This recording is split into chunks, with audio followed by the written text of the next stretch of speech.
Praise the Lord. Maraming salamat, Pastor June or Francisco Payumo Jr. Praise the Lord. Isa pong pinagpalang gabi sa bawat isa.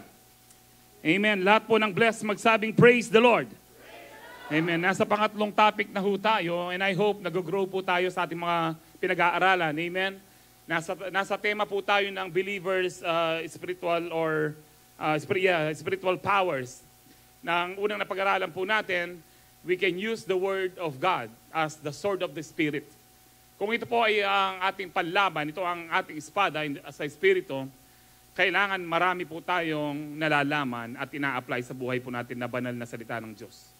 Kung konti ang alam mo sa salita ng Diyos o konti lang ang pinapaniwalaan mo sa salita ng Diyos, matatalo ka kapatid. Dahil sinabi po ng Biblia na ang salita ng Diyos, ito ay buhay at ito ang ating spiritual sword. Ito ang ating sandata sa Espiritu. So kung paano lalakas ang sandata po natin sa Espiritu kung kulang po tayo sa salita ng Diyos. Napag-aralan din po natin last week yung powerful name of Jesus. Na we are authorized, meron tayong parang power of attorney na parang ikaw mismo, kapag binigyan ka power of attorney, parang ikaw mismo yung taong nire-represent mo. So we represent Jesus. We are authorized to use the name of Jesus to cast out demons, to heal the sick. Amen. And of course, tayo po'y lumaya sa anumang bondages, anumang addiction sa ating mga buhay. Alam niyo po, any form of addiction, hindi po maganda. Hindi lang po sa drugs yan, hindi lang sa bisyo, addiction po sa social media, addiction po sa mga movies, mga Netflix, hindi po maganda yan. Anything na ikaw ay addict, ibig sabihin, slave ka niyan. Amen. At you can use the name of Jesus, even the powerful word of God para ikaw ay lumaya. And tonight, talaga pong mas maanuhin po natin na talagang paano tayo pinalaya ng Panginoon. Sabi nga po sa amin ni Daddy Bishop kahapon, ito pong ating pag-uusapan ngayon, ay madugo. Madugo po ito because we will talk about the power, yung about sa precious blood of Jesus. The precious blood of Jesus. Mag-start na po ako kasi po, isa po ito sa mga pinakamahabang message na na-prepare po natin.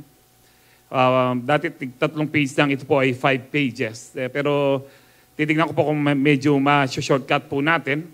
1 Peter 1:18-19. Sabi po dyan, for you know that it was not with perishable things such as silver or gold that you were redeemed from the empty way of life handed down to you from your ancestors, but with the precious blood of Christ, a lamb without blemish or defect. Let's pray. Our loving Heavenly Father, we just want to thank you, Lord, for this whole day na pinagpala mo po kami muli, Panginoon. Pinrovide mo ang lahat ng aming pangangailangan. Malakas na malakas po kami, Lord. It's all because of your love and grace sa aming mga buhay. Tonight, we allow you, Holy Spirit, to move continually sa aming mga buhay, sa aming mga puso. Enlighten us with your word, especially about the precious blood of our Lord Jesus Christ. And we allow you, Holy Spirit, to touch each and every individual, lalo na po ang mga panauhin po namin for the first time na nakadalo po ng iyong gawain. Let them know that you have a wonderful plans for them, O God. Let them know, O God, na through your grace, the power of your grace, Lord, ay pwedeng mabago ang buhay ng isang tao. Thank you, Lord. And as we believe, receive your word, let there be healing. I declare healing, deliverance, and salvation be upon your people tonight. To you be all the glory, honor, and praise. In Jesus' powerful name we pray. Ang lahat po'y magsabi ng Amen. Palakpakan po natin ang Lord. Hallelujah. For you know, alam niyo ho ba? Sabi ko dyan, you know, dapat alam po natin na hindi po tayo tinubos o binayaran ang ating pagkakasala ng silver or gold. Kinakailangan po ang anak ng Diyos ay magkatawang tao para maging tao po siya at pwede po siyang mamatay sa krus ng Kalbaryo at umagos po ang kanyang dugo upang mabayaran po tayo. Ang description po ni Peter po dito, the precious blood of Jesus. Gaano po siya kahalaga? Gaano ba siya ka-precious? Sobra po. Actually po, isang patak lamang ng dugo ng ating Panginoon, pwede na po ang pambayad yun sa kasalanan natin. Pero dahil mahal na mahal niya po tayo, ibinigay niya po lahat. Nung bata po ako, iniisip ko, bakit kailangan niyang maging magkatawang tao at siya ay mamatay? Iniisip ko po, kung ako ang Diyos, hindi ko po gagawin yun. Kung kayo po yung Diyos, gagawin niyo po yun? Maghirap po kayo? Hindi po. Bakit niyang ginawa ho ito? Kasi po kung gagawin po ng Lord, tayo tubusin sa mga ginto o mga diamonds, darating ang araw, sasabihin po natin, ay kasi mayaman ng Panginoon, hindi naman niya talaga tayo mahal, gamit lang ang pinambayad. Pero dyan, checkmate po lahat. Checkmate ho tayo dyan, hindi natin pwedeng sabihin hindi tayo mahal ng Panginoon. Na talaga pong ang lahat ng kasakitan, kahirapan sa krus ng Kalbaryo, ipinagkaloob po niya. Makapadanin niya. Karano in Jesus' name. Ipinagkaloob niya po. Kaya nga ho, dito po ay makita po natin na tayo ay tinubos sa dugo ng ating Panginoon. Excuse me.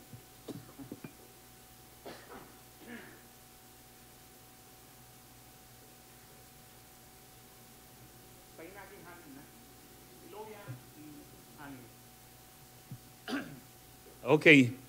And alam niyo ho ba, kung matatagpuan po ang dugo ng Panginoon ngayon, alam niyo ho ba, buhay po ang dugo ng Panginoon. Hindi po yan pwedeng mag-perish. Kasi sabi po dyan, for you know that it was not with perishable things like silver or gold. Nasisira po ang silver at saka po gold. Nagkakaroon po siya ng dumi. Hindi siya nagiging puro. Pero ang ibig sabihin po niyan, yung precious blood of Jesus, hindi po kailanman masisira. Yan po ay banal. Sabi po dyan, a lamb without blemish or defect.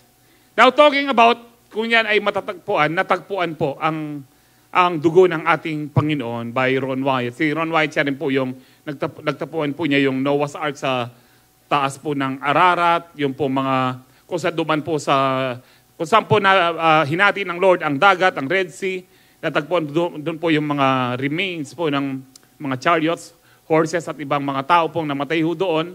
At marami pa hong iba na magpapatunay po sa mga archaeological evidences about the Bible na totoong-totoo po siya. Bagamat si Ron Wyatt po isang nurse po siya, amateur lang po ang turing sa kanya bilang archaeologist. At marami pong nainggit sa kanyang mga archaeologist na sinasabi po nila na hindi matotoo yung mga natagpuan niya.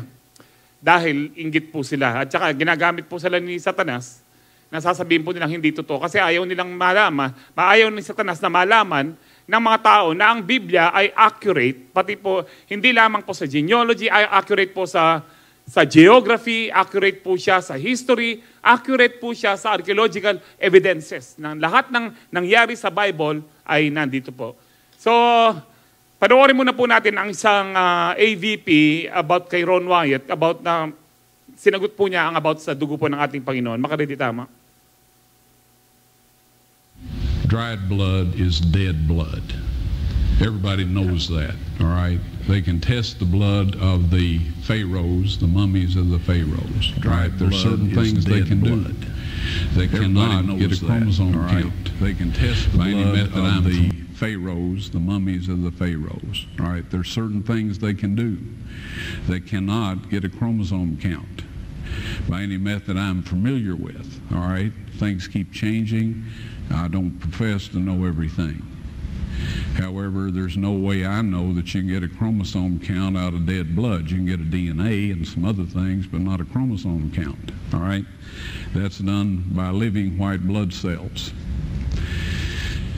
Now then, first of all, in this analysis, I took the blood into a laboratory in Israel. I asked one of the people I work with in antiquities, such and such, such and such. I took it. I just said, please examine this blood and tell me what you can tell me about it. All right? They said, well, look, we're going to reconstitute it. We're going to put it in normal saline and keep it at body temperature for 72 hours with gentle swirling. All right? That's their business. That's great. I said, now I want to be there when you check it out. They said, fine. So I was back. They checked it out. I said, now, they said it's human blood. We can tell that. They did whatever tests they need to do. And then I said, take some of the white blood cells and put them in a growth medium and keep them at body temperature for 48 hours. And they said, well, that'll do no good because, it's dead blood. I said, would you please do that for me? And they said, okay, we'll do it. So anyway, I said, I want to be there when you take it out and examine it. So I was back there. They took it out, examined it under a microscope, and the one technician called the other one over there, and then they called the boss over there, and they were talking Hebrew a mile a minute there for a little bit, and they looked at me and they said, Mr. Wyatt, this human blood only has in it. Everybody else has 46. You see, 23 from your mother, 23 from your father, 22 autosomes from your mother, 22 autosomes from your father. You get an X from your mother, you may get an X or a Y from your father, all right? This blood had 23 chromosomes from the mother's side, one Y chromosome only. You see, the child could not have developed if they hadn't had the autosomes from the mother. So all were determined by his mother's side of the family, her autosomes. His maleness was determined by this one Y that came from a source, not a human male. Then they said, this blood is alive. And then they said, whose blood is this?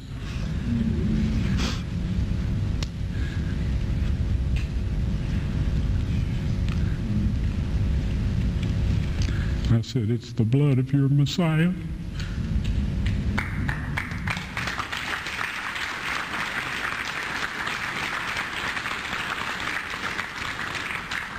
And I assure you, those men's lives.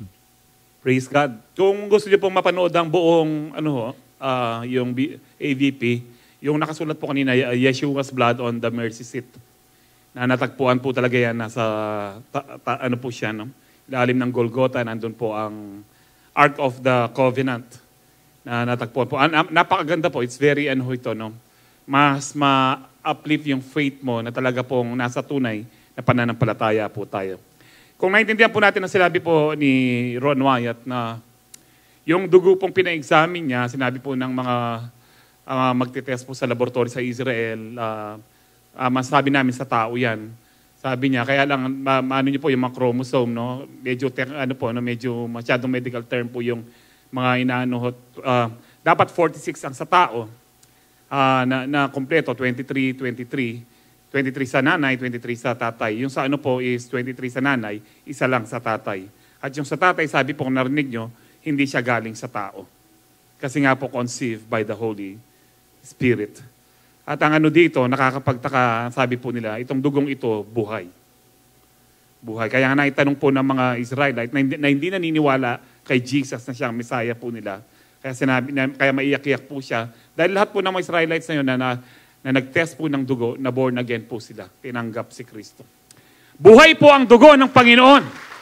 Buhay po ang Panginoon. Praise the Lord. Praise the Lord. And kaya nga po ito, talaga pong kailangan po nating maisapuso itong tawag ho dito, itong topic po natin, na kung gaano po ka-precious po, gaano kahalaga ang dugo ng isang anak ng Diyos. Amen ho ba? It's very, very important po sa atin. Lahat, ito pong natagpuan po nila, kahit po hanggang ngayon siguro kung makakakuha pa, hindi po mamamatay yung dugo ng ating Panginoon. In fact, ang Panginoon po, no, magkano po tayo ng 7 palabras po niya, ng 7 last word, sa darating pong Holy Week Wednesday po yun. Alam niyo po yung last word ng Panginoon sa krus. Ano po yun? No, 6 words yun. Ano yun? Father, into your hands, I commend or I commit my spirit. Bakit po? Kung hindi niya i-release ang spirito niya Kahit maghapon sila hanggang kinabukasan po doon, buhay si Kristo. Ang problema, titiisin po niya yung pain. Dahil ang sabi niya, ako yung buhay. No one can take life from me. I lay it down and take it back to me. Siya ang buhay. Kailangan maintindihan po natin yon. Bagamat parang technically pinatay po siya, pero actually po, ibinigay niya ang kanyang buhay. Hindi po siya pwedeng mamatay dahil siya ang buhay at buhay na walang hanggan. Now let's talk, balik po tayo sa ating pong precious blood of Jesus. The precious blood of Jesus is so powerful because it provides atonement through His blood. Naalala niyo po yung atonement? I think yung last year na define po natin ito. And let me define again ang atonement po. Ang atonement po, ito po ay Hebrew word for kafar. No, hindi ko pa alam kung tama yung kafar, no, yung ibig sabihin po is to cover. So kafar is to cover. Para pong kafar ng mukha mo, naka-cover siya. Bakit mo kakalingwan? No, to cover specifically with bitumen. Ang bitumen po ito ay isang cup ng asfalto na pinanggagawa po ng daan. Pero pwede rin pong pure po siyang bitumen na pantakip po ng bubong o anumang pong mga butas. Para po siyang vulkasil, pero daig po ng vulkasil. So, ang atonement, ganun po siya, pantakip po siya figuratively to expiate or condone, to placate or cancel, appease, make an atonement, cleanse, disannul, forgive, be merciful, pacify, pardon, purge away, no, put off, make, reconcile, or reconciliation. So, yung ating pong ay tinakpan, ang ibig sabihin po nito, yung atonement, yung inatone tayo sa pamamagitan ng dugo ng Panginoon, tinakpan ng ating mga kasalanan. Baka sinasabi nyo na takip lang nandoon siya. Hindi po. Nung tinakpan po ng Panginoon ng ating kasalanan sa pamamagitan ng kanyang banal na dugo, yan po ay na purge away, na consume, na wala po ang kasalanan. No, may mga pilosopong mga ganyan. Even sa dictionary, no, ang ibig sabihin po ng atonement is reparation for wrong or injury. Ito po ay pagbayad po sa mga hindi magandang nagawa po natin. Pagbayad. Reparation is from the word repair. Kailangan mong i-repair. In religious context, sabi po diyan, reparation or expiation for sin. Same thing. Pambayad po sa ating mga kasalanan. Sa Bible po, the reconciliation of God and humankind through Jesus Christ. Yun po ang atonement po talaga. So Tagalog po yan ay pagbabayad sala or pantakip ng sala. So naintindihan na po natin ang atonement. Pag sinabi pong atonement, ito po ay pambayad sa ating kasalanan, pantakip sa ating mga kasalanan. Lahat po na nakaunawa nun, magsabing Amen. Amen. So kaya nga po, ito ang mahalaga po. Ang sabi po dito sa Leviticus 17:11, I will show you na ilang mga verses na nandito po ang word atonement. Baka nababasa niyo po sa Bible pero hindi natin maunawaan. For the life of a creature is in the blood, and I have given it to you to make atonement for yourselves on the altar. It is the blood that makes atonement for one's life. That is why pinagbawal po pa ng Panginoon noon na bawal kainin ang dugo. Bakit? Dahil yung buhay ng isang creation or creature at hayop man o tao, yung buhay po ay nanggagaling po sa dugo. Bagat sinasabi po natin, puso, kahit may puso ka, kung wala kang dugo, mamamatay ka. Kaya nga po, marami po may mga karamdaman na bumaba po ang platelet, bumaba ang hemoglobin, nagkulan ng dugo, kailangan po ng blood transfusion para mabuhay ang tao.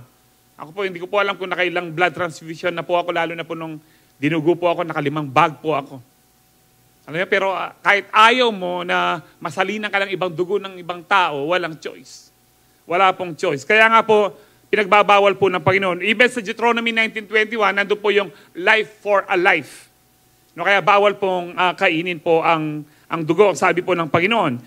Ito po ay nasulat din po sa Hebrews, sa New Testament, Hebrews 9:22. In fact, the law requires that nearly everything, sabi po, halos lahat, be cleansed with blood, and without shedding of the blood, there is no forgiveness. Kung wala pong pagbuhos ng dugo, wala pong kapatawaran. Noon pa, para mapatawad po ang mga tao sa Old Testament, lalo ng mga Israelita, kailangan po nilang mag-offer ng ng tupa, ng kambing, ng baka, pero dapat spotless at unblemished po siya. Perfect po dapat. No, para po ang ating Panginoon.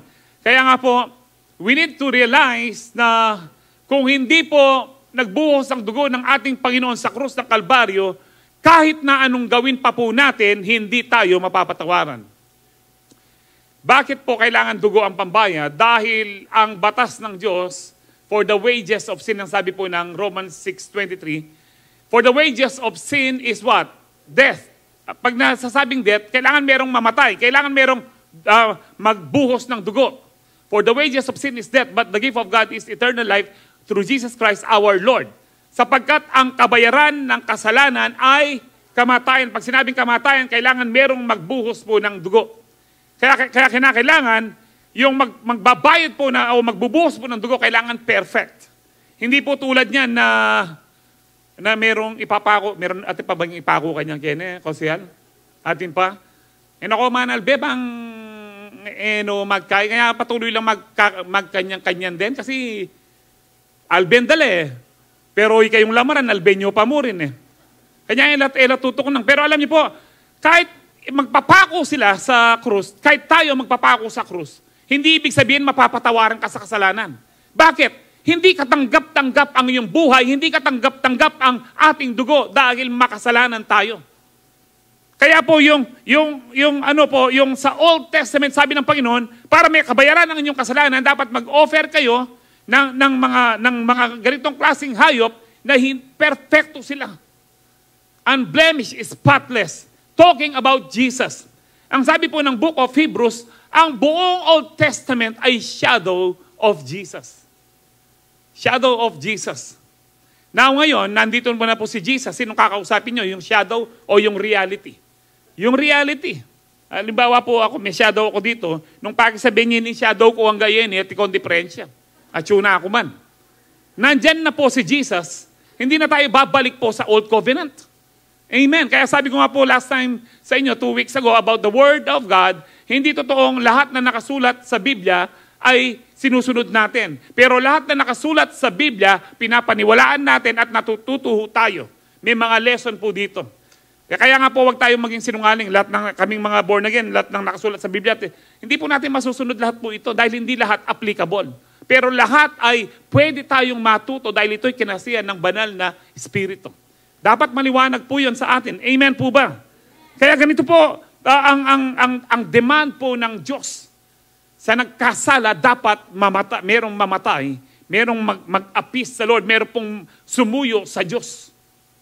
Kanino po pambabayad? Sa Diyos, hindi po kay Satanas. Nagkakamali po tayo kung ang isip po natin, kaya po namatay si Kristo para bayaran si Satanas. Hindi. Walang utang ang Diyos kay Satanas.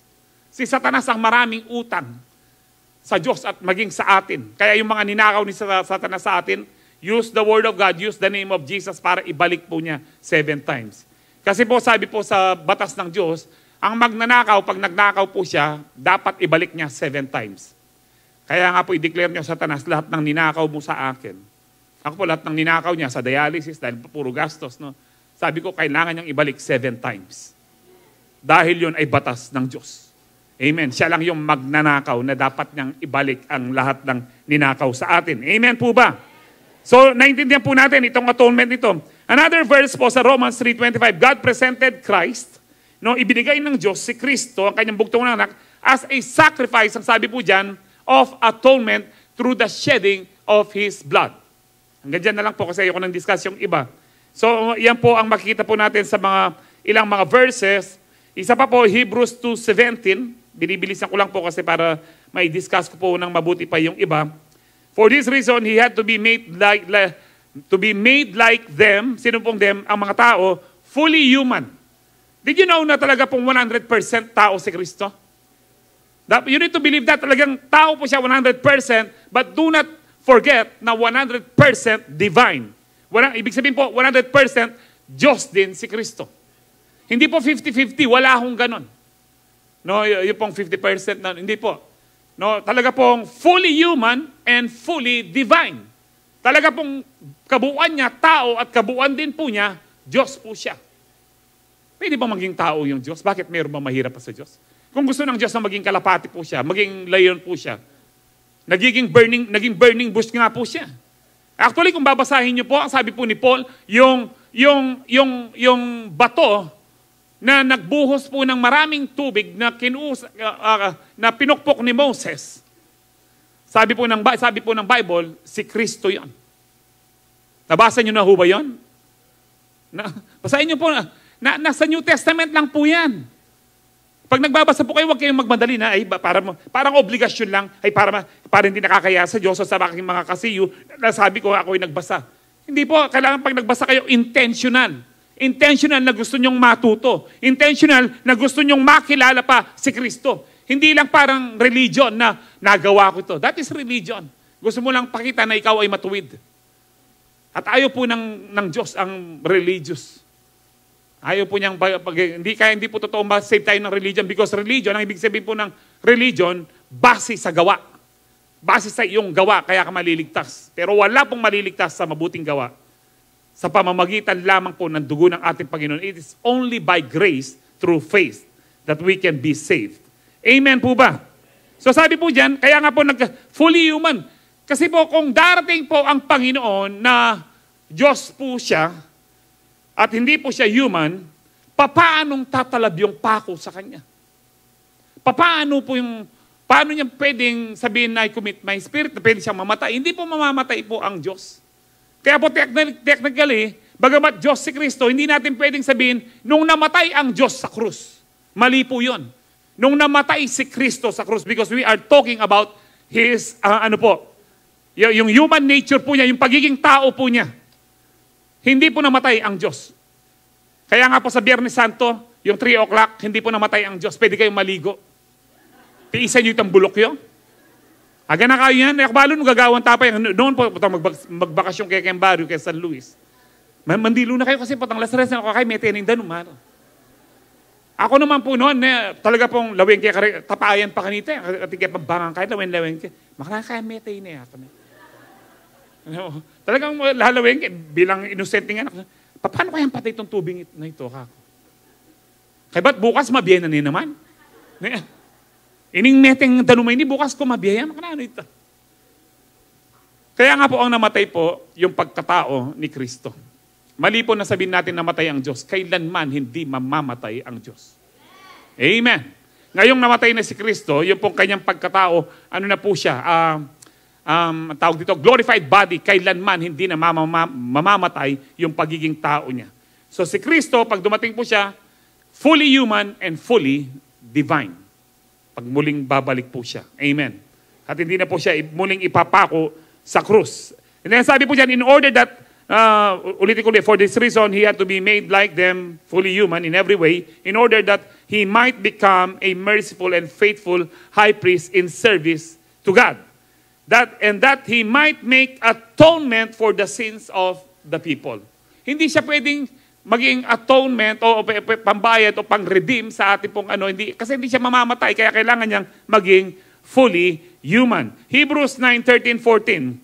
The blood of goats and bulls and the ashes of the heifer sprinkled on those who are ceremonially unclean, sanctifying them so that they are outwardly clean. Sabi po, yung lahat ng mga hayop na in-offer during the Old Testament, nalinis lang po sila panlabas. Paano pong nalinis panlabas? Dating marumi, tapos nalinis. Hindi po.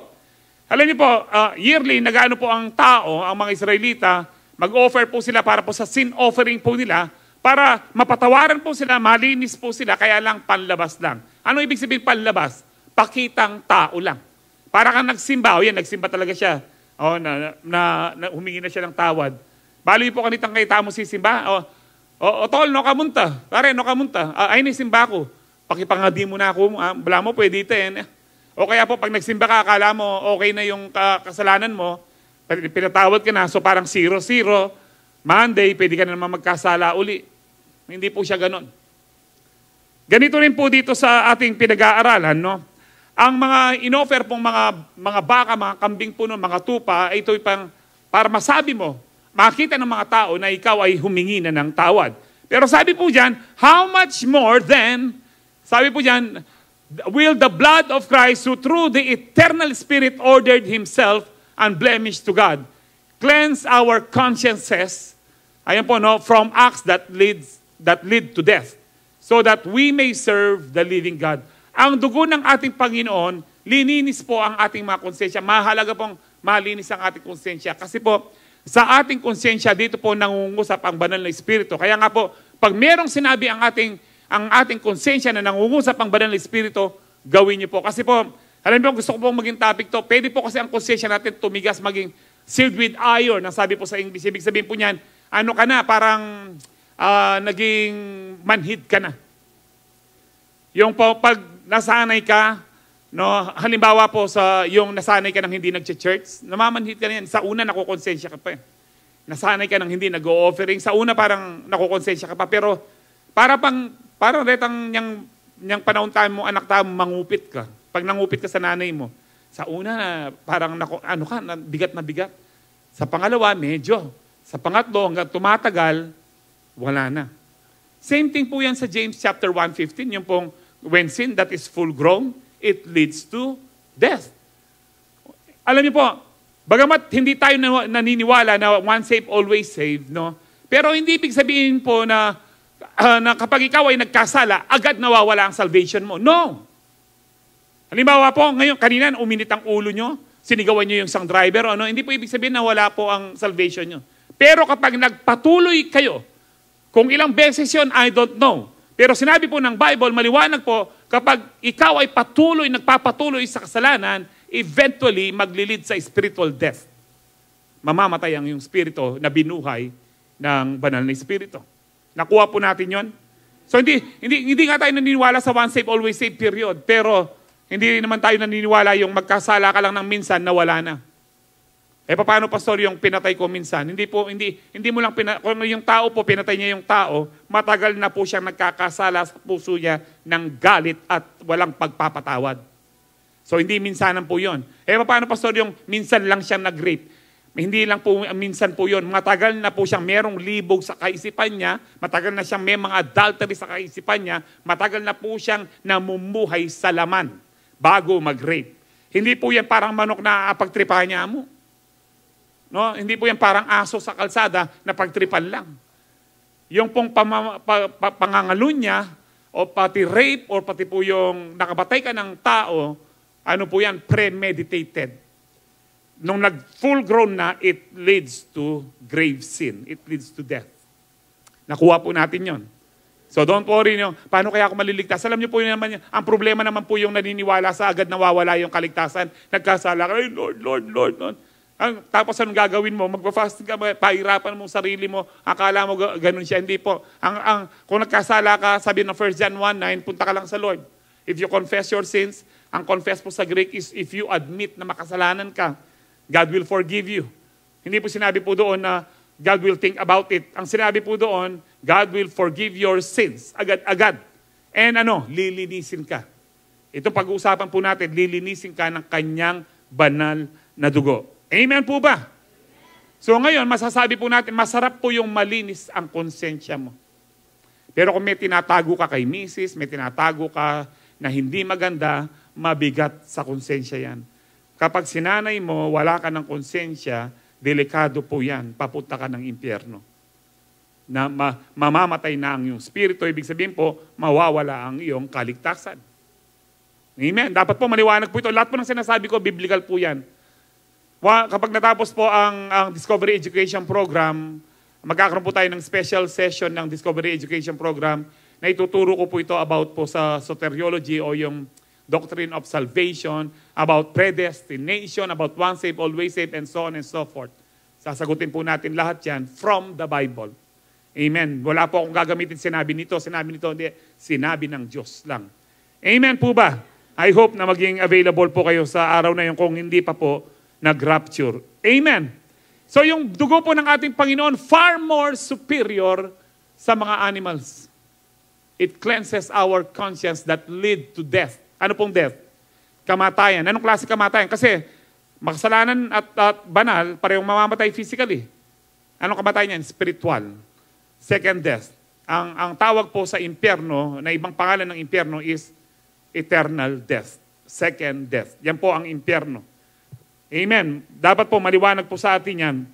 Dito po sa Revelation 7:13-14, ang sabi po dyan, then one of the elders asked me, si John po nagsasalita dito, this in white robes, ang sabi po niya, who are they and where did they come from? I answered, ang sabi po ni John, sir, you know. And he said, these are they who have come out of the Great Tribulation. Naalala niyo po yung Great Tribulation? Yung 7 years. Ito yung nagtagumpay sa Great Tribulation. They have washed their robes and made them white in the blood of the Lamb. Naalala niyo po yung robe of righteousness? Na kahit na nung tinanggap natin ng Panginoon, na born again po tayo, binihisan po tayo ng robe of righteousness. And that is why we are righteous by position because of Jesus. We are righteous because of Jesus. But morally, sinasanctify pa po tayo. Para patuloy tayong maging kagamit-gamit, patuloy tayong kapanipaniwala sa ibang tao na ikaw nga ay binago ni Kristo.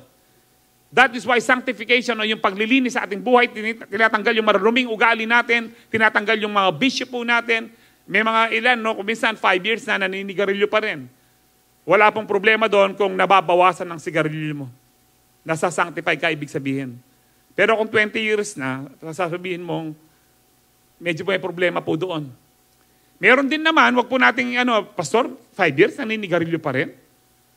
Ako, agad-agad. Sabi po ng Bible, pagtsagaan po natin yung mahina sa pananampalataya.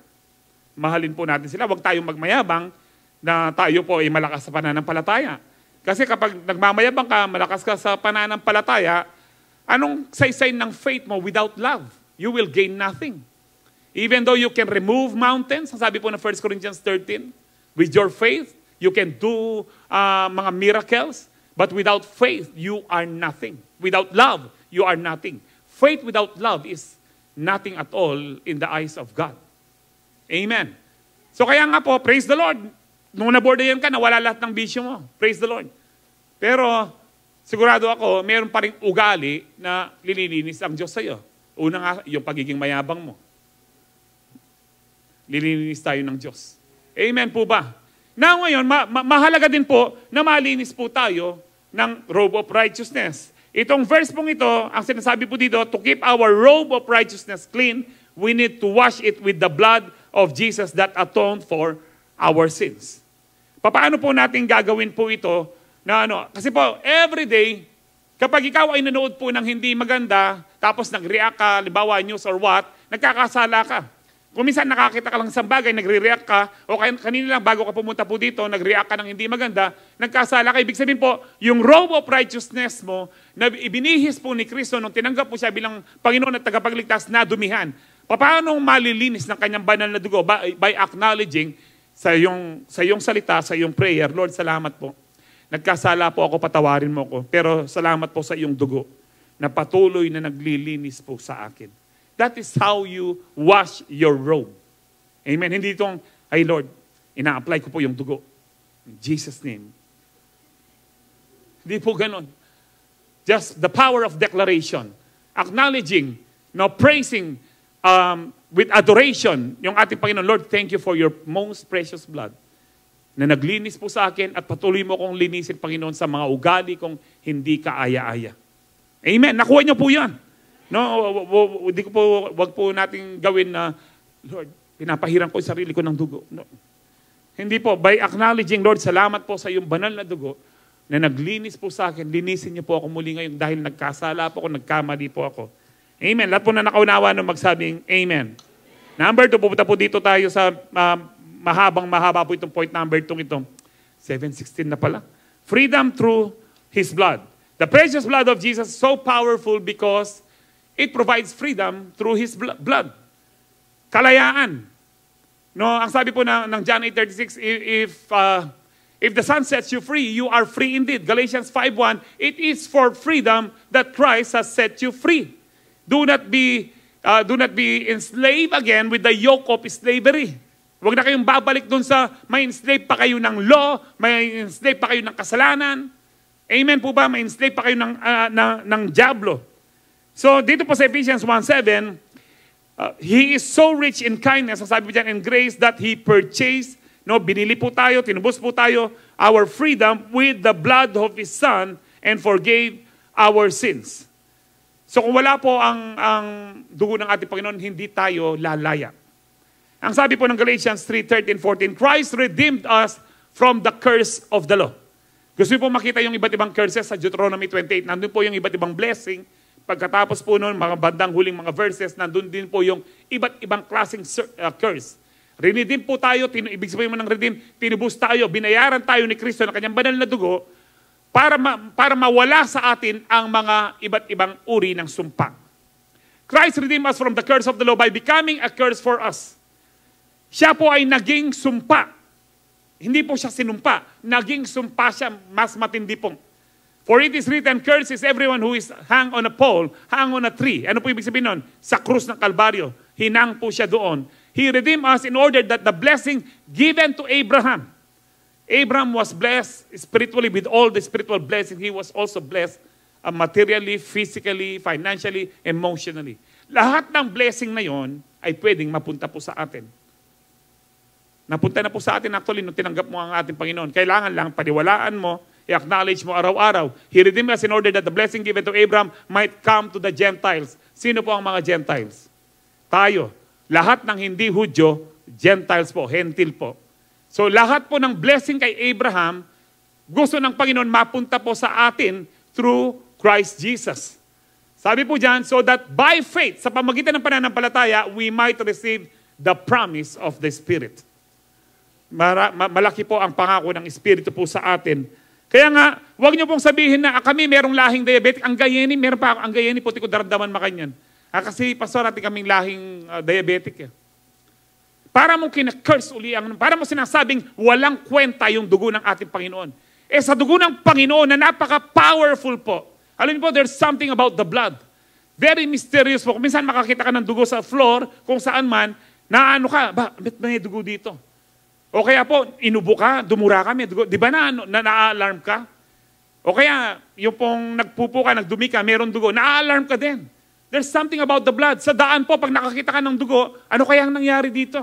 There's something about the blood. Sa ano lang po yan, sa mga tao o hayop, medyo na-alarman na po tayo. How much more powerful yung dugo ng ating Panginoon? Kaya kung sinasabi mo, kasi meron kaming lahing sakit sa puso. Nung tinanggap mo ang Panginoon, 2 Corinthians 5:17, ang sino mang na kay Kristo ay bagong nilalang na. Ang lumang pagkatao, wala na. Kasama ang mga curses na yan. Kaya nga, tinubos na tayo, pinalaya. Ibig sabihin, pinalaya na tayo sa lahat ng mga sumpa. Hindi ka na sumpa, pati ang pamilya mo. Hindi kasi maraming asthmatic sa amin. Kaya inaasma din ang anak ko. Ikaw mismo, kine-curse mo ang anak mo. Dapat i-declare mo, araw-araw, kung nandyan pa yan, kung anong makaramdaman niya araw-araw, tinubos na ako ng aming Panginoon. Wala na yung sumpa na minana namin sa aming mga ninuno. Mangyayari lang to if you believe. Kaya sasabihin niyo, hindi man totoo yan. Kaya nga, bakit? Hindi ka naniniwala. Kahit kailan, hindi mangyayari sa iyo yan. But if you believe and continue to declare every day, malalaya ka dyan at patuloy na magiging malaya. Amen po ba? It's about po renewing our mind. Wala lang po akong time para i-ano po natin yan, i-discuss. No? Marami pong, sabi nga kanina, maraming mga curses na pinalaya tayo ni Kristo. Basahin niyo lang po Deuteronomy 28. Mga ilang pong curses ang ating pong didiscuss po dito, 7:21 na, pero marami pa ho ito. Na una po, freedom from sin. Ito po yung mga ilan sa mahalaga. Ang sabi po ng Romans 3:9, what shall we excuse po, what shall we conclude then? Do we have any advantage? Not at all, for we have already made charge that Jews and Gentiles alike are all under the power of sin. Mga Hudyo o Hentil man, ibig sabihin lahat ng tao, lahat po tayo nakapailalim sa kapangyarihan ng kasalanan. Pero tayo mga Kristiyano ngayon, hindi na tayo, pinalaya na tayo sa kasalanan. Ito po yung dinidiscuss natin. We were all freed from the power of sin by Christ's death on the cross. Amen. Dapat hindi mo sasabihin na, hindi kasi tao lang ako kaya ako nagkakasala. Hindi po, parang sinasabi mo walang kwenta ang dugo ng ating Panginoon. Amen. Sabi nga po ni Daddy Bishop sa amin kagabi, huwag mo sasabihin kasi kahinaan ko to. Parang sinasabi mo, nandun ka pa rin sa dating pagkatao mo. Yung ibang tao, ganito pa rin, o ibang Kristiyan, ganito pa rin. Hindi kasi talagang ganyan ako. Nasaan yung new creation? Nasaan yung 2 Corinthians 5:17? Na if anyone is in Christ, is a new creation. Parang sinasabi mong hindi totoo yung Bible, hindi totoo yung dugo ng ating Panginoon. Kasi talagang ganito ako, Pastor. Hindi po. Kapag nakay Kristo ka na, bago ka na. Bakit ganito ako? You need to renew your mind. Na ikaw ay bago na ikaw ay pinalaya na ikaw ay pinatawad na, lahat ng sumpa tinanggal na. I know, hindi po madali yon. It takes strong effort. It takes to labor to change our mind. You need to labor, you need to work hard to change your mind. Gaano kahirap? Ang sabi po ng Lord kay Joshua, meditate on my word day and night. Ganon po siya kahirap. Kailangan mong pagtrabahuhin yun na yung kaisipan mo magbago at may align sa Word of God para maging effective ang Word of God. Hindi po magiging effective ang Word of God kung hindi ka maniniwala by renewing your mind. Na wala na yung lahi-lahing sumpa, na ikaw ay pinagpala na. Amen po ba? Kailangan po nating paniwalaan po ito. Kailangan nating ma-renew ang ating mga mind. Sa Romans 3:23-24, sabi niya, for all have sinned and fall short of the glory of God. Lahat nagkasala. Actually po, yung mga inaano po nilang na gagawin po nila ng saints, no? Si San Lorenzo Ruiz, sino pa yung mga saint? May bagong saint po ngayon na Filipina. No? Ano pangalan po nun? Baka bibili pa kayo ng rebulto niya. Ang tunay na saints in the Bible ay ang mga believers. Ang tawag po sa atin, mga saints. Pangit lang na sabi mo, Santo Manny, mo rin. Santo June, namong pa mo. Yung po mga ganun. Pero talagang tayo ang mga saints. Ang punto ko po dito, walang tao, pati si Pope, sasabihin nila, walang kasalanan. Ali, baka nga siya nga yung pinakamaraming kasalanan. Yung mga pari, alam niyo po, yung may alam ng tama, katulad po namin, kung hindi mo ginagawa, kami yung pinakamakasalanan. Dahil alam namin yung tama, kung hindi namin ginagawa, napakarumal-dumal po sa harapan ng Diyos. Yung mga yan na nakaupo po sa mga relihiyon na matataas, alam po nila ang Bible, pero patuloy na tinitwist, matinding kasalanan po ang ginagawa po nila. Hindi daw nila kinakasal ang mga parehong lalaki at babae, binibless lang daw po. Kamulangan ng pangawanda. Remulala naman, papalakpak lang. No, hindi po ito tolerate ng Diyos ang kasalanan. Mahal ng tao ang makasalanan, pero ayaw ng Diyos ang kasalanan. Kaya nga ginawan ng solusyon, namatay si Kristo. Pero binabastos pa rin hanggang ngayon. No, marami po talaga yung mga tao na wala po silang hiya. At tayong mga Kristiyano, dapat malaman po natin ito. Hindi na ikaw yung dating pagkatao mo. Kahit po dati kang rapist, dahil kang mamamatay na tao, hindi na ikaw yon. Kapag nagagalit ka, huwag mong sabihin, baka hindi mo ko kilala, kapatid. Tampalingan da kin nung sabihan mo ito. Kung born again ka na, huwag mong sabihin, baka hindi mo ko kilala. Dapat ang nakikilala sa iyo si Kristo. Huwag mong ipagmayabang kung sino ka noon. Kapag pinagmamayabang mo kung sino ka noon, kung hoodlum ka man noon, mamamatay ka man tao noon, no, delikado po yan, parang nagpapailalim ka pa rin sa sumpa ng kasalanan. Ibig sabihin niyan, pupunta ka ng impyerno dahil hindi si Kristo nabubuhay sa iyo. May mga iba po, hubarin ko Lucas kaya pa yung pang-Kristiyano ko. Narinig nyo na ho ba yun? Ako maraming beses ko na po narinig ito, lalo ng bata ako. So may busit ko kanya, kapag nainis ako dyan, Lucas kaya pang-Kristiyano ko. Hubarin niya yung robe of righteousness niya. Mamulang. Wala pong ganun. Kapag ikaw ay na kay Kristo na, bagong nilalang ka na. Dapat si Kristo na nabubuhay sa iyo. Galatians 2:20, I am crucified with Christ. Namatay akong kasama ni Kristo. Hindi na ako ang nabubuhay, but Christ lives in me. The life I live in the body, ang buhay kong ito, na pinabubuhay ko ito kay Kristo, kay Jesus, na nagbigay ng buhay niya, nagmahal sa akin. Dapat makita po sa atin si Kristo kung talagang mga bagong nilalang na ho tayo. No? Now let us look po some of typology ni Jesus in the Bible. Pag sinabi mong typology, mga simbolo or mga, yung pong makikita mo po yung character ni Jesus. Halimbawa, Noah was a typology of Jesus. Ibig sabihin nito, may mga karakter si Noah na patungkol kay Jesus. Joseph the Dreamer was a typology of Jesus. May mga karakter si Joseph, lalo na nung naging susi siya sa kalayaan ng kahirapan ng kanyang mga kapatid, pinatawad niya, typology of Jesus. Moses was a typology of Jesus, but not perfectly. There are things, the typology of Jesus. Yung tabernacle, it was a typology of Jesus. In fact, lahat po ng mga gamit doon, patungkol po kay Jesus. Yung mga event na nangyayari po, lalo na po yung nasa wilderness, yung tubig, sabi ko nga, yung kwento kay Esther, yung event, they were also typology of Jesus. Patungkol kay Jesus. Kaya nga po, ang Old Testament, it's all about the shadow of the coming of Messiah. Ngayon po, reveal na kung sino po ang pinapatungkalan ng Old Testament. Now, isang typology po na pag-aaralan po natin is about the two goats, dalawang kambing. Nasa Leviticus 16 po yan, no? Medyo kukwento ko na lang po kasi kapos na ako sa oras. Ang dalawang kambing po, ang isa po i-offer sa Panginoon para sa kasalanan. Papatayin, bubuhos yung dugo po niya. Yung isa tatawagin pong scapegoat. Kumakain mo ba kayo ng kambing? Hindi. Now, ito pong kambing na ito, there are also typology of Jesus. Na isa pinatay po para po pang-offer po ng kasalanan. No? Sacrifice, it is, sabi diyan, sacrifice it for a sin offering. Sabi nga po diyan, no?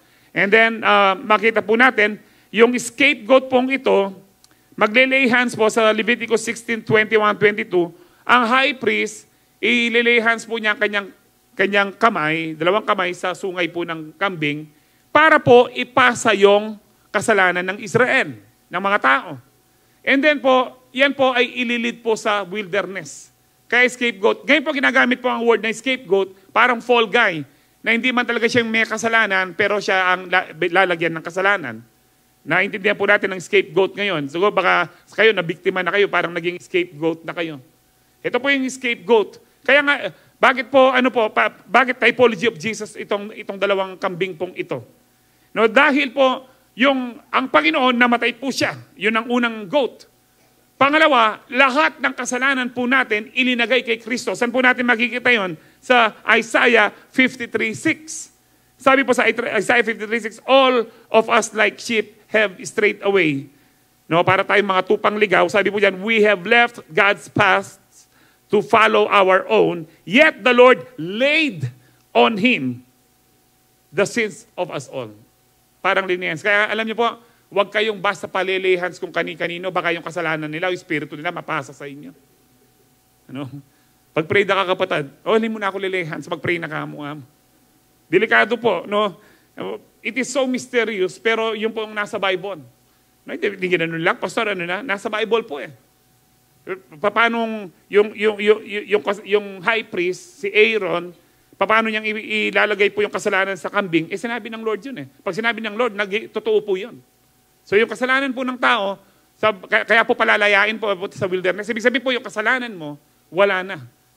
Hindi mo na siya makikita. Yung kambing po yun, hindi na makikita sa wilderness. Maaaring mamamatay po yun o kung anong kakainin siya ng leon o whatever. Pero ang importante dito, lahat ng kasalanan mo kinuha ni Kristo. Amen. Hindi na ikaw yung dating makasalanan o mahilig sa kasalanan kaya tinawag pong makasalanan.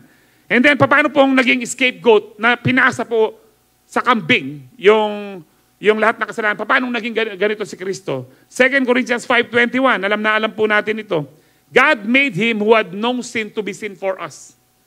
Walang kasalanan si Kristo. Parang scapegoat kanina, naging kasalanan si Kristo para sa atin.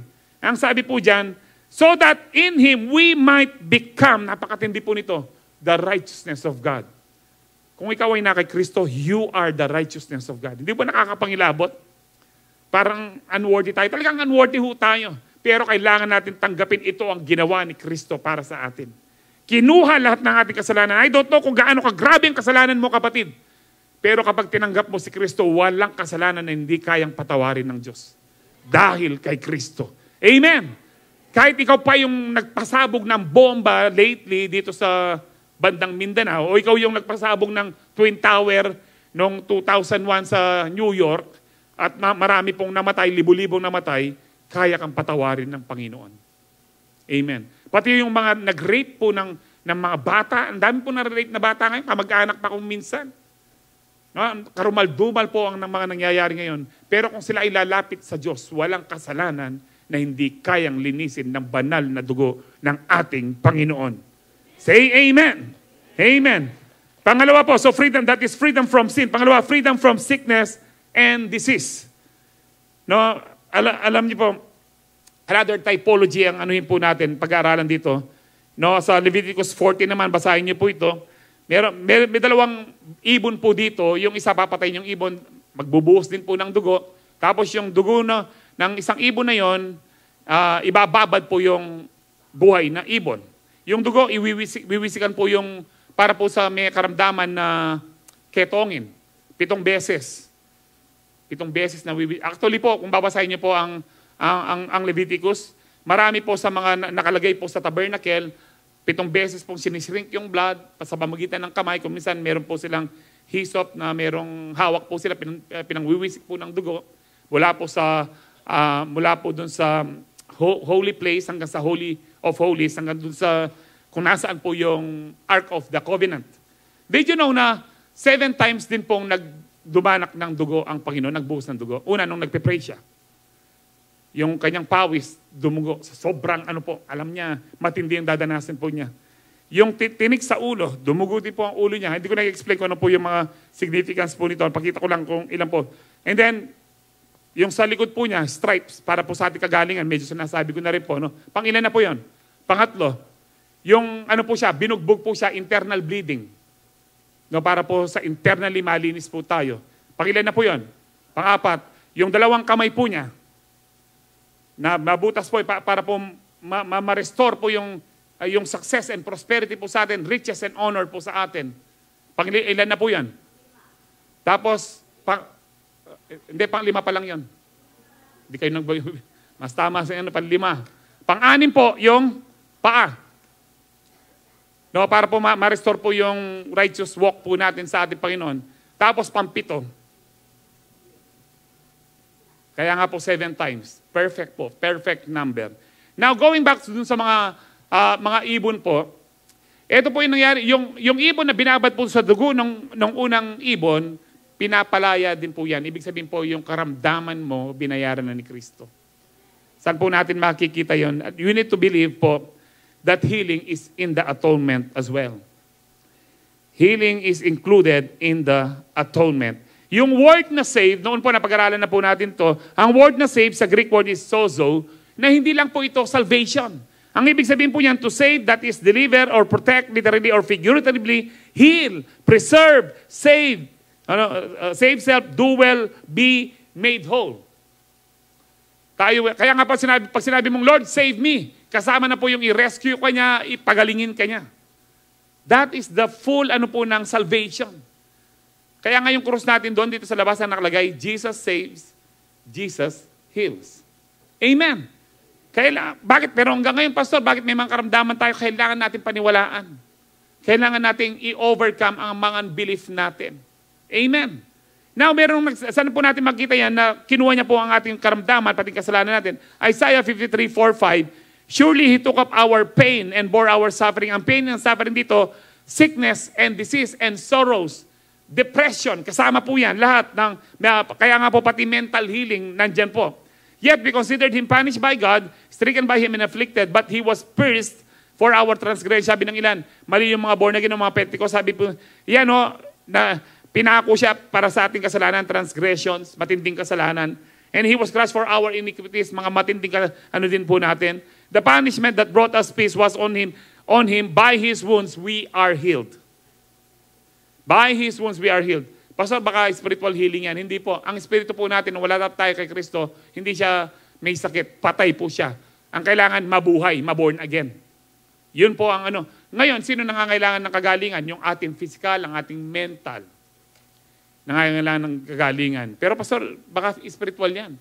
Alam niyo po, ang pwedeng mag-interpret nito, hindi kung sino mang pastor o theologian. Ang pwedeng mag-interpret nito, mismong Word of God.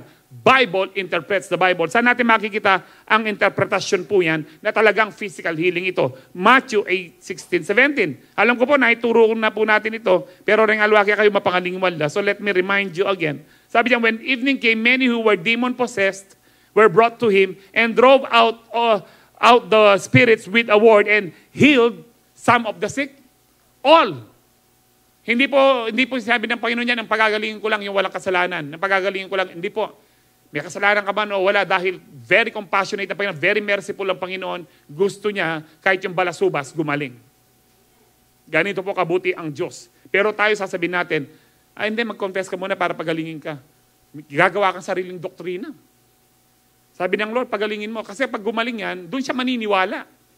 Amen.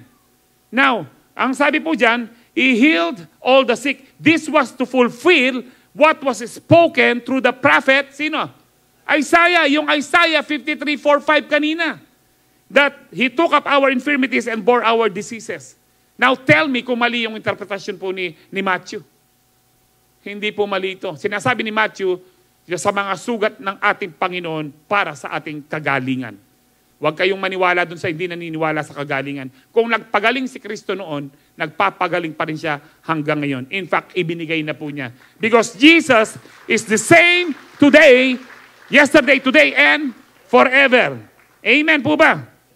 So, kaya ibig sabihin po nito, kung tayo'y binayaran na, tinubos na ng Panginoon, bayad na po tayo, lahat ng karamdaman po sa ating katawan, illegal. Illegal. Baka yung iba sa'yo, nagko-question kayo, ikaw pastor, nagda-dialysis ka 17 years na, nasaan yung kagalingan? Ito lang 17 years po ako nagda-dialysis, milagro na po ito. Milagro na ito.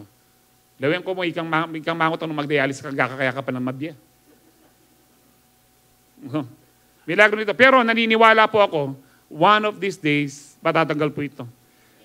Na-share ko po ito kahapon sa pastoral staff tsaka sa CU ni Brother Jess.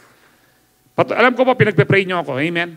Na malumaya sa dialysis. Patuloy po tayo. Kasi po, kung merong pinaka-inaatake na pinakamaraming demonyo na inaatake sa church na ito, walang iba kundi ako. Una, ako po yung senior pastor. Ako po nag-head.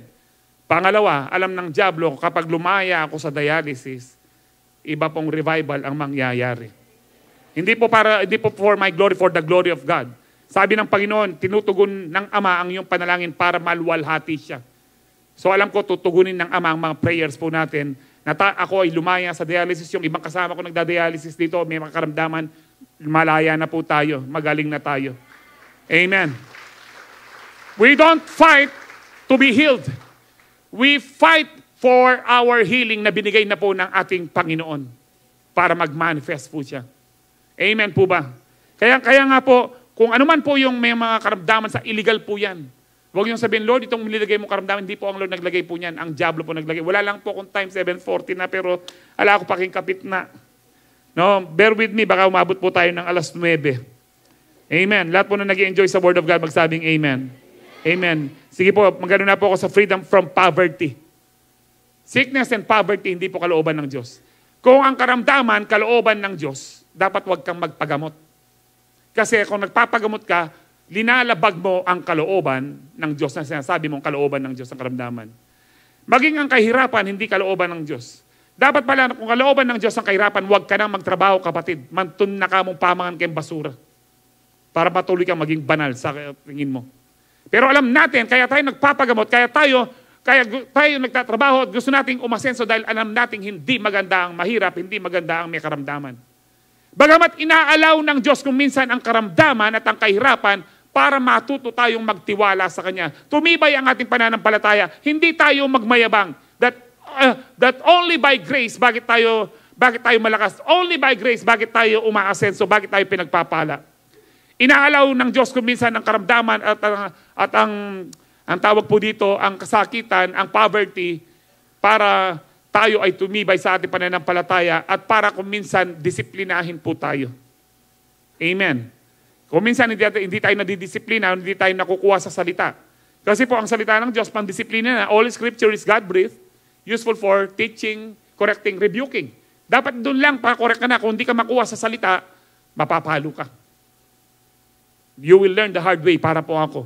I am learning I've learned the hard way and still learning this hard way na akin pong tinatahak. But I know God is merciful, tapos na po ang dialysis. Illegal ang mga karamdaman sa ating katawan dahil tinubos na tayo ng Panginoon. Parang double jeopardy kung magbabayaran mo pa. Amen po ba? Hindi, kailangan lang po nating paniwalaan, renew our mind, at kailangan po nating paglabanan. Kapag kami pong may mga nagdadialysis dito at nakita po nila for 17 years, yung iba 10 years, no, pag nakita po nilang gumaling po tayo dito, mamakbong tamo po, kaya madali pong ano. Sabi nga po ni Yonggi Cho, ang pinakamalaking sa Korea na meron pong 1 million na member, matakin niyo po yun, no? Ang dami po niyang member. Sabi niya, 1 miracle is better than 100 sermons. Kaya si Lord, isang milagro lang, kahit si na Peter, isang milagro lang, libo-libo po ang nasave. Kaya bakit pinipigilan ng diablo? No? Binibigyan po niya ako comfort sa dialysis. Okay na yung dialysis sa'yo. Huwag ka nang umalis dyan kasi tingnan mo, nabibless naman sila. Diyan direct. Nung pwede mong ika nang tusukan sa tanas. Ika nang mag-dialysis ka, nung pwede mo. Niloloko po niya tayo na okay ka naman, na nandiyan ka na. Hindi po, huwag tayong paloko. Yung iba sa inyo, okay ka na, nagme-maintain ka. Hindi rin po kalooban ng Diyos ang maintenance. One of these days kayong nagme-maintain, if you believe, lalaya kayo dyan.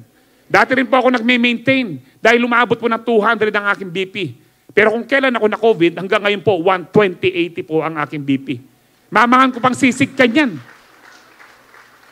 Mamahan ko, wala naman bawal ka na ako, sabihin natin bawal. Pero ako masiba. Di nga alwagi kayo, nyapin mapakarok kayo, masiba kayo. Para, pag masiba ka, sabi ng Bible, para mong Diyos ang iyong tiyan. So yung tiyan, pwede pong maging Diyos-Diyosan. Praise the Lord. 2 Corinthians 8:9, you know the generous grace of our Lord Jesus Christ, though He was rich. Mayaman po ang Lord. Galing po siya ng langit. Walang kahirapan doon. Sabi po dyan, yet for your sakes He became poor. Alam niyo po, ang pinakamayaman sa mundong ito, halimbawa si Bill Gates, poor pa rin yan sa paningin ng langit. Basura po lahat.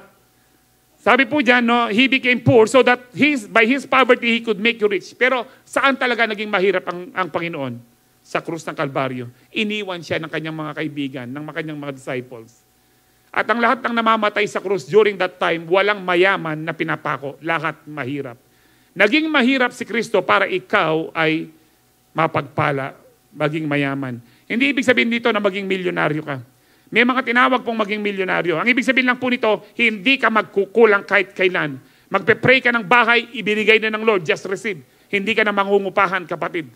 Kapag kailangan mo ng ganitong gamit, no, gusto mo ng all-in-one washing machine na pwede, paglabas niya, hindi lang siya tuyo, nakatupi pa, ibibigay ng Lord. Amen.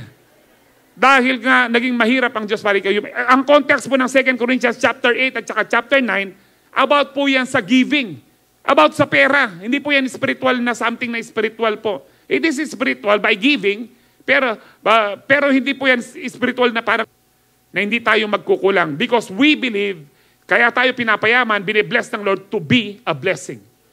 Prosperity with a purpose. Blessing with a purpose. To fulfill the plans of God na marami pang kaluluwa ang maligtas. Amen.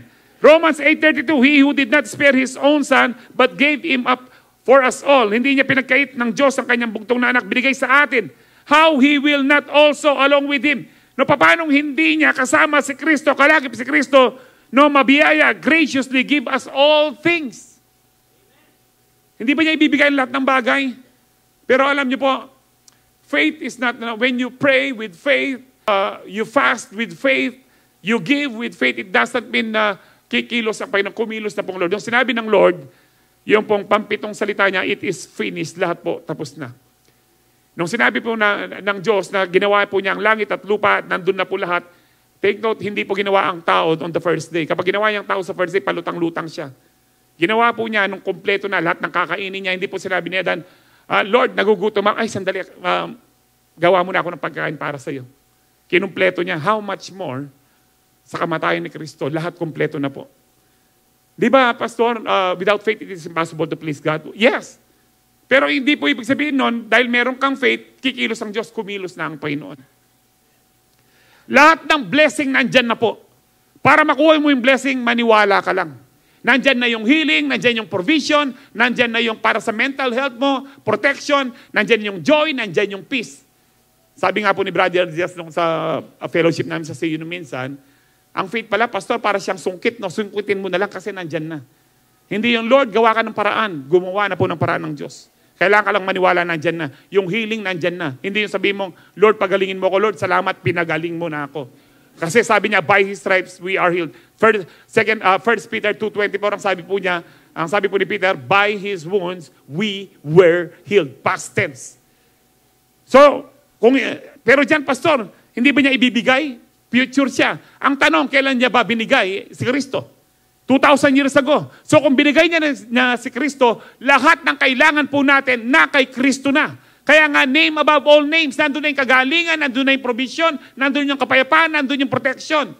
Nandun na lahat ang kailangan po natin. Paano natin i-appropriate o i-receive po yan? Maniwala ka, sungkitin mo, kapatid. Receive. Receive. Amen. I-receive mo lang. Believe and receive. Amen po ba? So nais po ng Lord, ng bawat mga anak po niya ay umasenso para tayo ay maging blessing. Hindi tayo dapat ang nang-uutang. Amen po ba? Karakaw ko pa po rin sabi, ano yung 7 po kain? Potaring alwaki, kayo muhala. No? And then, last na lang pong freedom to. Freedom from the fear of death. Hebrews 2:14-15. Because God's children are human beings made of flesh and blood, the Son also became flesh and blood. Ito po yung sinasabi ko sa inyo kanina.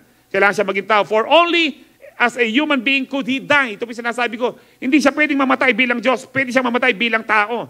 And only by dying could He break the power of the devil who had the power of death. Yung dating may hawak ng kapangyarihan ng kamatayan, ang diablo. Pero kinuha na po ng Panginoon. Only in this way He could set free all. Sabi niyo po, all. Who have lived their lives as slaves to the fear of dying. Dapat po bilang Kristiyano, hindi na tayo takot mamatay. Kasi po kapag namatay ka, pagmulat ng mata mo, nasa langit ka naman. Anong problema nun? Alam niyo po, ang totoo nito, pag halimbawa, namatay ka naman ng maaga, pagdating mo doon, sana kanita ako pamintakin niya. Dito po, punong-puno ng karamdaman, punong-puno ng problema, punong-puno ng chismis, punong-puno ng stress, consumption. Ayoko po itong mundong ito. Ayokong humaba ang buhay ko dito na gusto mo 120 years old, dito ka pa rin, daig may nanilagyo na, enrile. Hindi po, mas maganda po yung plano ng Diyos na eternal life. Wala nang karamdaman, wala nang nagugutom, wala nang bumabaho po sa atin, no? Wala nang iiyak po doon, no? Wala na rin pong chismisan doon. Wala nang nag-aaway po doon. Amen po ba? So dito tayo mga pinalaya ng Panginoon. Number 3, protection through His blood. Maiksi na lang po ito. Sa pamagitan po ng dugo ng ating Panginoon, meron tayong divine protection. So why do we need protection? Nasa 1 John 5:19, we know that we are children of God and that the world around us is under the control of God. Under the control of the evil one. Kaya po mali yung sinasabi po natin, lahat naman control ng Diyos. Hindi kontrolado ng Diyos ang mga krimen. Hindi kontrolado ng Diyos ang mga rape. Hindi kontrolado ng Diyos ang patayan. Hindi kontrolado ng Diyos ang lahat ng uri ng kasalanan sa mundong ito. Ito ay kontrolado ng diablo na nagpapauto ang mga tao na dapat mas kontrolado nila ang sarili nila. Meron dapat self-control. Bagamat supreme ang Lord. Kaya nga po, tinuruan tayo ng Panginoon paano tayo magpakontrol sa Diyos. Sa prayer po natin, Lord, let your will be done and let your kingdom come. Inaalaw kita, Panginoon, take full control of my life. Kung hindi mo alaw ang Diyos po, gentleman siya, hindi siya katulad nung kaibigan mo, mapakialam niya. Hindi ka pakikialaman ng Diyos kung ayaw mo. Hindi ka pipilitin ng Diyos kung ayaw mo. Ayaw mo maligtas, hindi ka pipilitin ng Diyos. Hindi po totoo yung kapag tinawag ka ng Diyos, wala kang magagawa. Hindi po totoo yun. Emotion lang po yan. Ang ibig sabihin lang po nun, talagang matindi po yung conviction ng Lord. Ngayon sumunod ka lang. Pero hindi ibig sabihin na wala kang control. Hindi po babastusin o hindi po i-violate ng Lord ang ating mga freedom, ang mga free will po natin. Amen. Kaya nasa atin po kung magpapakontrol po tayo sa ating Panginoon, isurrender po natin lahat sa Lord para maranasan po natin ang kanyang pagpapala, maging ang kanyang divine protection. Alam po natin sa Exodus 12:13, tsaka Exodus 12:23, nakasulat po yan, na sabi po ng Lord, bago sila lumabas ng Goshen, yung sa 10 Commandments na movie, siguro alam niyo po ito, pahiran po yung doorpost po nila, yung mga amba ng dugo po ng kordero na unblemished din po. Para po yung angel of death lagpasan po sila. Kung wala yung dugo, mamamatay po yung lahat ng mga firstborn na nasa loob po nun. Namatay po yung lahat ng firstborn ng Egypt. Kung yung dugo lang ng kordero, ng tupa, naging protection po sa kanila, how much more the blood of Jesus? Amen. Paano natin i-apply po yan? Lord, naglalagay po ako ng dugo. Hindi po. When you pray, Lord, salamat po, nakabalot po kami ng banal na dugo. Noong po nasa Bible school ako, I remember, meron pong isang kakilala po namin na yung sa pamilya po nila ay lahi ng mga satanista at mangkukulam. Ang sabi po nila, nung ganun active pa sila doon, alam yung tunay na Kristiyano, nakabalot siya ng dugo ng Panginoon at maliwanag na maliwanag ang Kristiyano. Patsay ka, pundido kahit ang magbuisit ka, at tabalo ng Kristiyano ka. Mabayad ka pa, problema ka na ako. Subukan mo mag-dialysis 17 years. Itang pilang beses, wala mo, matay ka. Alam niyo po, I'm not saying na na pabigatan ng problema dito. Hindi po. Kahit anong problema po natin, mabigat man o hindi sa tingin ng ibang tao, mabigat man sa'yo, sa Diyos, kapag nasa Diyos ka, kaya mong maging masaya. Dahil alam mo, matagumpay ka na. Papunta na po ako dun sa point na yun. Po, paano natin apply po ito? Lord, salamat po. Ang bahay po namin, balot po ng yung banal na dugo. You acknowledge by declaring with your mouth.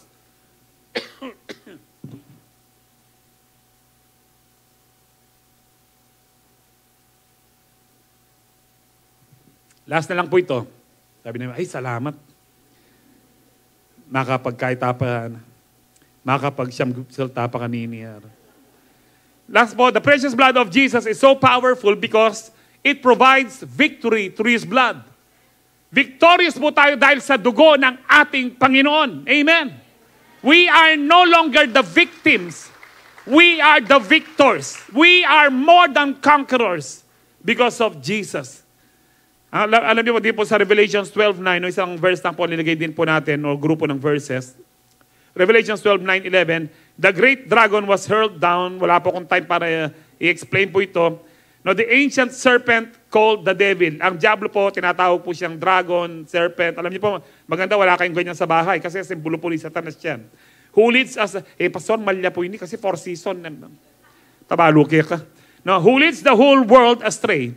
He was hurled to the earth and his angels with him. Then I heard a loud voice in heaven say, now have come the salvation and the power and the kingdom of our God and the authority of His Messiah.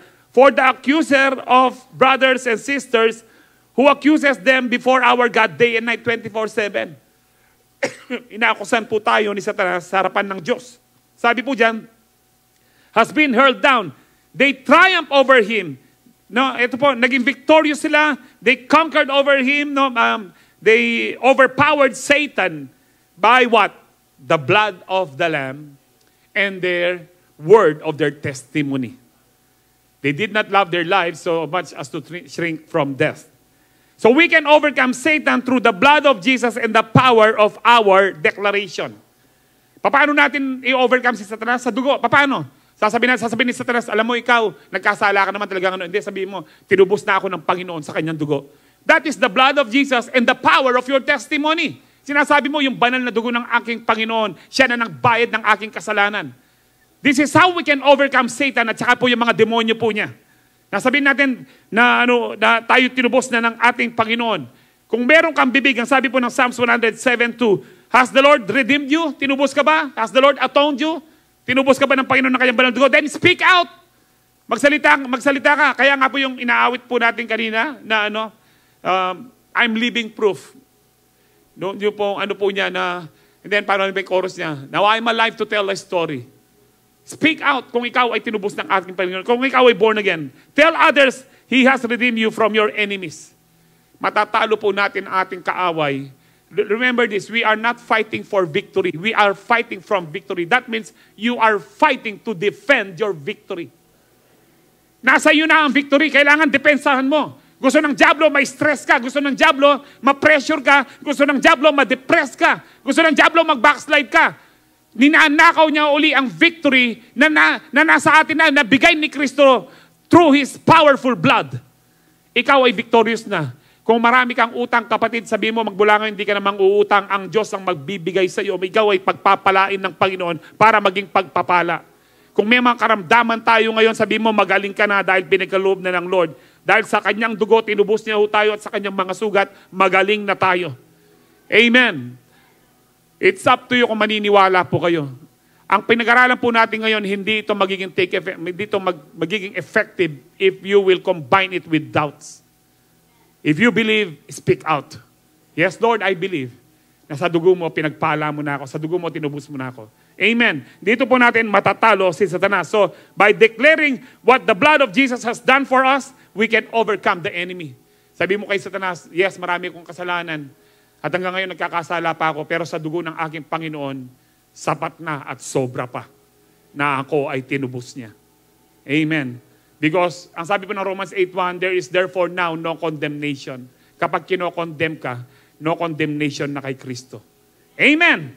Amen. Mag-review na po tayo, the precious blood of Jesus, atonement through His blood, freedom through His blood, protection through His blood, victory through His blood.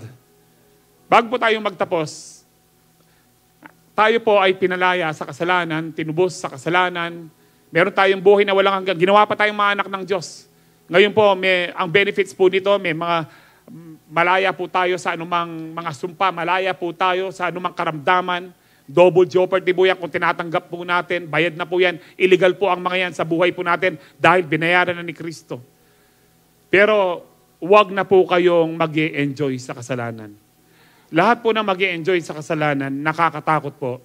Mga last verses na lang po ito. Hebrews 10:26-29. If we deliberately keep on sinning, ang ibig sabihin po niyan, pinaplano mo pang magkasala, nag-e-enjoy ka sa kasalanan, sinasabi mo pa, occasional lang, dahil lamaran ka. Ang sabi po diyan, if we deliberately keep on sinning, after we have received the knowledge of the truth, alam mo na ang katotohanan kay Kristo, na pinatawad ka na ni Kristo, sa dugo niya, tinubos ka niya, binayaran niya ang lahat ng kasalanan mo, tinanggal ang lahat ng sumpa, maging sumpa ng kasalanan at sumpa na galing sa mga ninuno mo. Pero sabi po diyan, no sacrifice for sins is left. Hindi po totoo yung parang pinapako muli si Kristo, hindi na pwedeng ipako si Kristo muli. Dahil sabi niya, He died once and for all, minsan lang. Hindi na po yung ulit-ulit. Now, kaya but only fearful expectation of judgment and raging fire that will consume the enemies of God. Ikaw ay kaaway pa rin ng Diyos kung nag-e-enjoy ka pa rin, deliberately, nagkakasala ka pa rin. Ang sabi po dyan, eto po, tingnan nyo doon, anyone who rejected the law of Moses died without mercy. Yung lahat ng balasuba sa law of Moses po noon, namatay sila na wala pong awa. On the testimony of 2 or 3 witnesses. Eto po matindi. How much more, ang sabi po niyan dyan sa susunod, how much more severely do you think someone who deserves to be punished, who has trampled the Son of God underfoot, who was treated as an unholy thing, the blood of the covenant that sanctified them, and who was insulted the Spirit of grace? Ang ibig sabihin po niyan, marami po ngayon, hindi, magaan na ngayon kasi we are under the grace. Nagkakamali ka kapatid. Yes, under the grace lahat, magaan na. Pero kung intentional ka pa rin nag-e-enjoy sa kasalanan, tinatago mo pa rin yung kasalanan, ang sabi po dyan, mas severe. Anong mas severe? Mas malala ang parusa kesa doon sa panahon ng Old Covenant. Yun po ang sinasabi dyan. Sabi niya, kung matindi yung parusa doon sa mga nagbastos sa Law of Moses, mas matindi ang parusa doon sa mga balasubas, doon sa mga lamaran na hanggang ngayon nag-e-enjoy sa kasalanan. Na sinasabi po dyan, wala nang, parang tinapakan mo si Kristo, trampled the Son of God underfoot. You treated unholy thing, binabastos ang blood of the covenant that sanctified them, and who was insulted, ininsulto mo ang banal na Espiritu. One of the names of the Holy Spirit, Spirit of grace. And I hope we need to honor the blood of Jesus. By what? Living for God. We need to honor the blood of Jesus by acknowledging, Lord, sa dugo mo lang kung bakit ako naligtas. Sa dugo mo lang kung bakit ako gumaling. Sa dugo mo lang kung bakit natanggal ang sumpa sa buhay ko at ngayon pinagpapala ako. And many more. Masasabi po natin, now I am alive to tell the story kung ano pong ginawa ng ating Panginoon sa pamamagitan ng kanyang dugo kung bakit tayo matagumpay. Amen po ba? Lahat ng matagumpay at patuloy na magtatagumpay, sumigaw ng praise the Lord. Tayo po lahat ay tumayo. Tatanggap po